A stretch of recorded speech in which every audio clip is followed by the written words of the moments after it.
Good morning friends, কেমন আছো তোমরা সকলে? আমি তো খুব ভালো আছি। আর আজকে চলে এসেছি একদম অন্য জায়গায়, একটা অন্য ভিডিও নিয়ে। সেটা হচ্ছে আজকে এসেছি দীঘাতে। একদম লং উইকেন্ড পড়েছে, তোমরা সবাই জানো যে হোলির একটা বিশাল বড় ছুটি পড়ে গেছে। তো সেই জন্য আর পরীক্ষাও শেষ, তো একদম ফ্রি মাইন্ড নিয়ে দীঘাতে চলে এসেছি। একদম সাডেন প্ল্যান, থার্সডেতে রাত্রেবেলা প্ল্যান করেছি, শুক্রবার বাদ দিয়ে স্যাটারডে সকালে একদম রওনা দিয়ে দিয়েছি।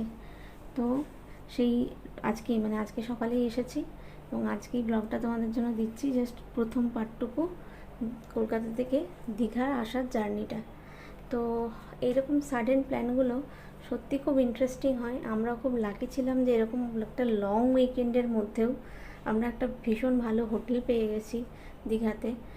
মানে এই সময় রুম পাওয়াটাই খুব টাফ হয়ে যায়, তার মধ্যেও আমরা খুব ভালো একটা হোটেল পেয়েছি। তো ভীষণই ভালো লাগছে। তোমাদেরকে হোটেলের রুম ট্যুরও আমি দেবো পরে।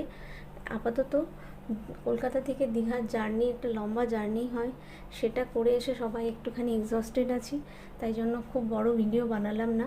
একটা ছোট্ট পোর্শন তোমাদের সাথে যা শেয়ার করলাম, যাত্রাপথটুকু। ভিডিওটা তোমরা দেখতে থাকো। রাস্তার মধ্যে ব্রেকফাস্ট করা, তারপর ডাবের জল খাওয়া, তারপর আস্তে আস্তে একদম জার্নি কমপ্লিট করে দীঘার হোটেলে এসে পা দেওয়া, এই অবধি আজকের জন্য ভিডিওটা তোমাদের জন্য রাখলাম। পরের পর্বে থাকছে দীঘার পরপর যেটুকু ভিডিও তুলবো সেগুলো তোমাদের জন্য নিয়ে আসবো। এখনও আমাদের মানে এতটা আনপ্ল্যান্ড ওয়েতে এসেছি যে এখনও আমরা জানি না যে আমরা কালকে ব্যাক করবো কি পরশু। কারণ আমরা চেষ্টা করছি এই হোটেলেই আরেকটা দিন এক্সট্রা স্টে করার, যদি আমরা রুমটা পাই, আর নাহলে অন্য কোনো হোটেলে শিফট করে যাব, কালকের দিনটা যাতে এখানে কাটাতে পারি। পরশু ব্যাক করব। মানে বললাম না, একদম এত সাডেন প্ল্যান নিয়ে এসেছি যে কদিন থাকবো, এতটা মানে কি বলবো, এতটা এইরকমভাবে আমরা কখনো কোথাও বেড়াতে যাই না। এবারে এসেছি, ভালোই লাগছে। হঠাৎ সাডেন প্ল্যানে আসাটার মধ্যেও বেশ মজা আছে। তো তোমরা এই লং উইকেন্ডে কী করছো অবশ্যই জানাতে ভুলো না। আর ভিডিওটা যদি ভালো লাগে অবশ্যই লাইক করো, কমেন্ট করো, শেয়ার করো।